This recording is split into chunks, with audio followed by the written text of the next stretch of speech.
up, guys? Chief here from Chief Live Gaming. Today, recording part 3 of our video series where we talk about how to win with assault armies. If you missed part 1 and part 2, go ahead, take a look at those right now. You don't want to be lost in this discussion. You especially don't want to be lost on YouTube or the internet, because then you end up watching some really creepy videos, really weird stuff. You're scarred for a couple nights, lose some sleep. Don't get lost on the internet.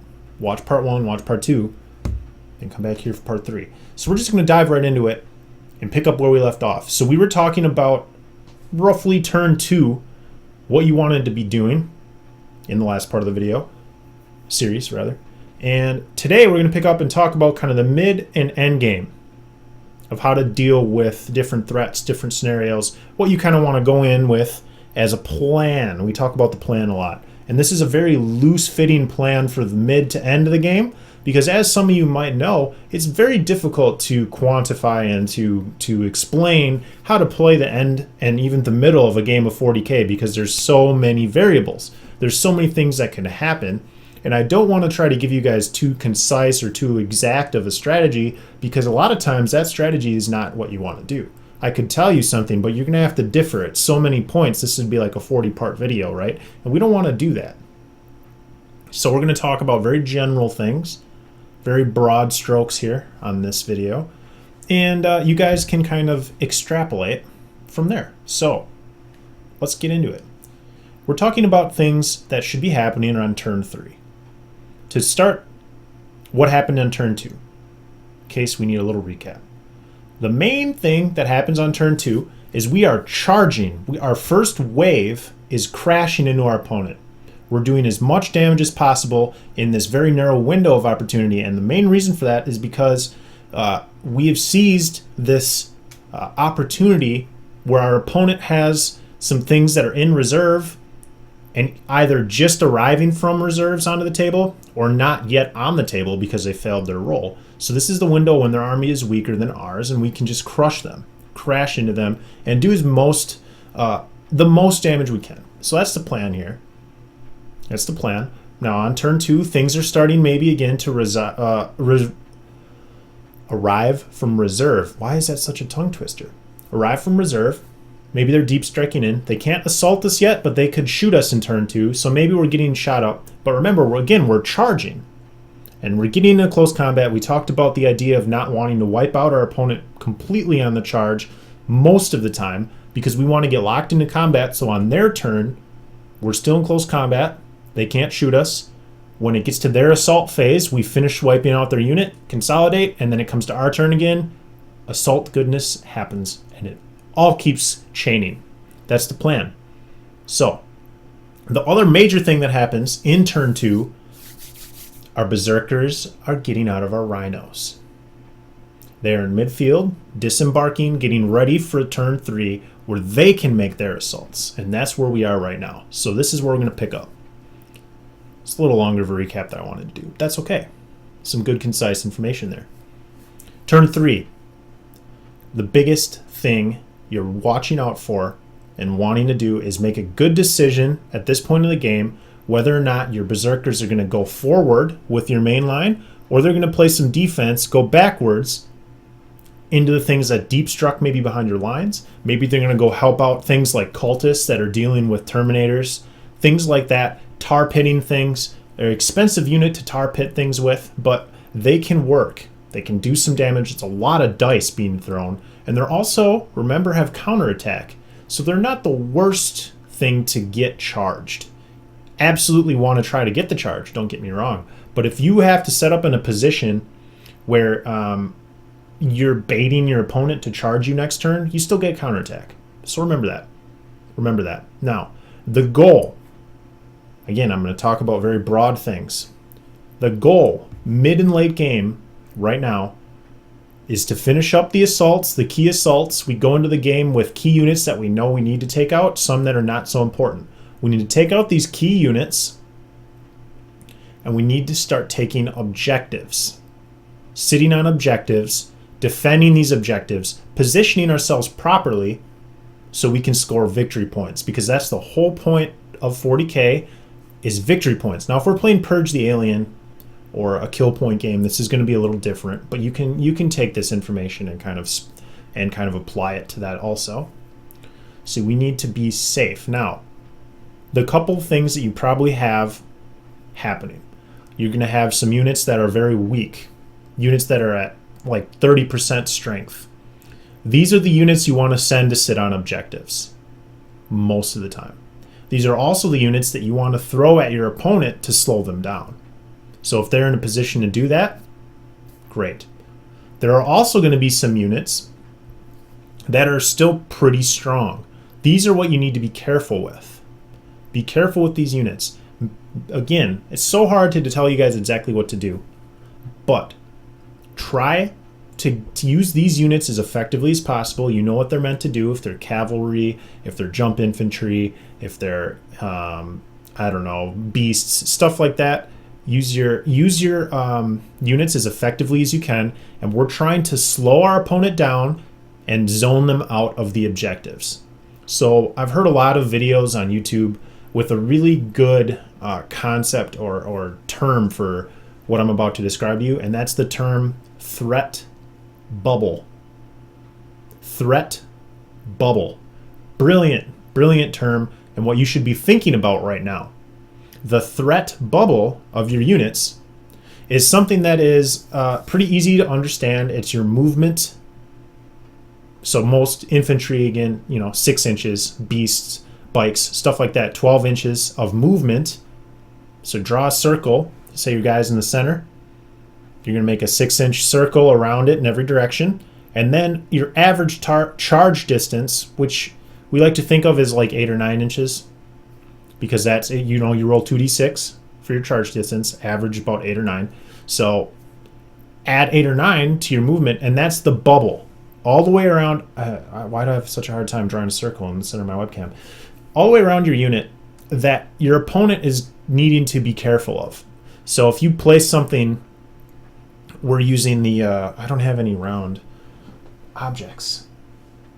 Damn, that would have been a good visual aid. But you want to place the threat bubbles in spots on the map that are going to zone out your opponents and deter them from coming towards certain areas of the map. Very simple, very easy to understand. That's what your high strength, your units that are still nearly full strength from the beginning of the game, didn't take many losses. That's what they're extremely good at. Extremely good at. You want your opponent to think twice about moving somewhere in that threat bubble, because it could be very dangerous for them. Now, there are different things that are happening depending on what army you're playing. I know I talk a lot about Chaos and a lot about Khorne Daemonkin, but if you're playing an army with some pretty good fire support in the back, some heavy support units like Soul Grinders, you're fielding some Hellbrutes, you're fielding some Predators or Vindicators, whatever your army may be, you can fill in the blanks. But you've got some good heavy support in the back. This is the last thing I want to talk about. We talked a lot about the front lines crashing into our opponent, but what's going on in the back lines? What's going on in the back lines? They are having to deal with the things that are deep striking down, the things that are outflanking, the reserves that are arriving on the board.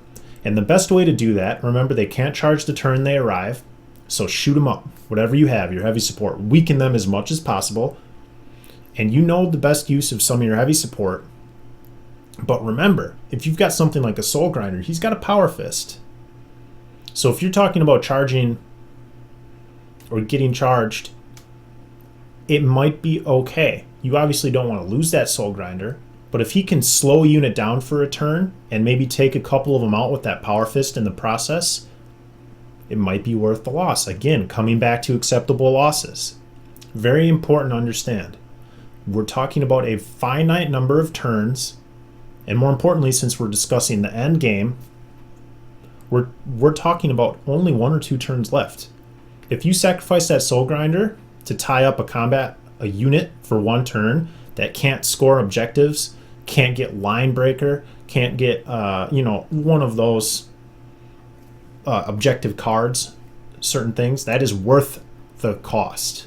That is very much worth it. And that's something I see a lot of people not taking into consideration. You're playing very defensively, very carefully with your units because you don't want to lose them. Well, at this point in the game, it might be worth it. So consider that. Consider that. Now, if we're still talking about something like turn 3, where say a unit arrives of, I'm going to use the example of Terminators because it's just a decent example. They're scary. They can deep strike.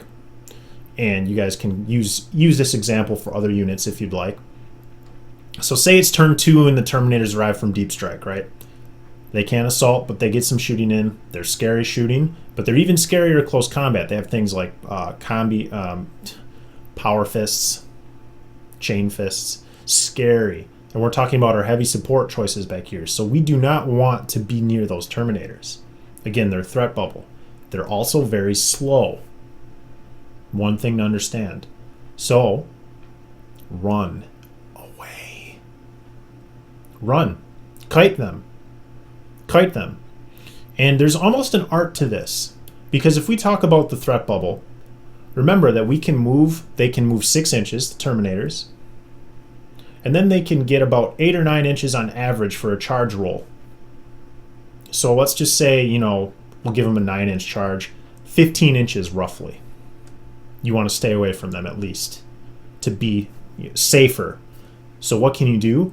Don't go 20 inches away and just totally deter them, but give them a couple targets that are right on the edge of that threat bubble. That's what I really like to do. A couple of juicy targets, like, if you have a couple Hellbrutes, park one on either side of the unit if they deep strike in the middle, and make them pick which way to go. Which way are they going to go? Where are they going to go for? There's a couple good targets here. Which one are they going to go for? You can learn a lot from your opponent in making them make that choice. Otherwise, run away, live as long as you can, and then remember what we just talked about. It comes to turn 4, turn 5. Maybe turn that around and charge right into them. Slow them down a little bit.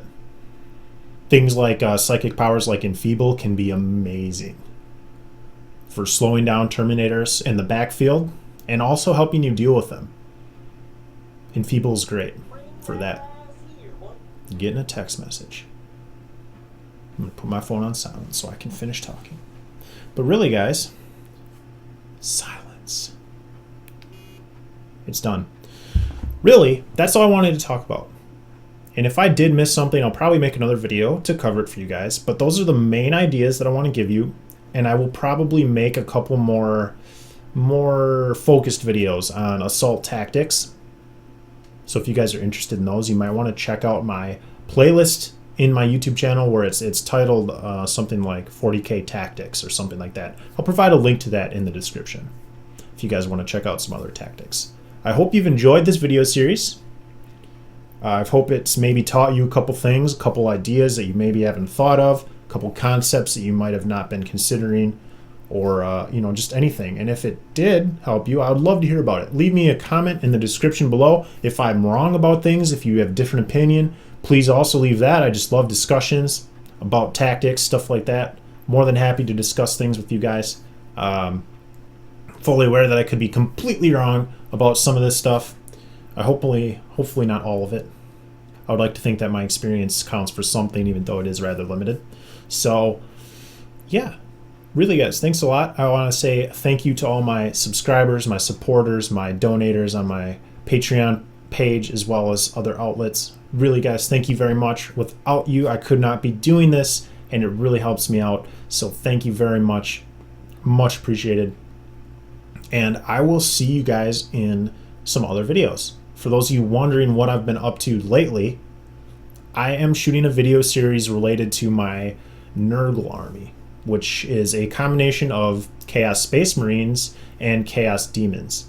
It's about 4,000 point army, slowly growing, and I'm doing all kinds of videos touching up on like conversions and just strategy related to the units, all kinds of good stuff. So if you guys are interested in Nurgle, seeing some conversion work, or just like my style videos that might be interesting to you, I will also provide a link to the first video in that series in the description.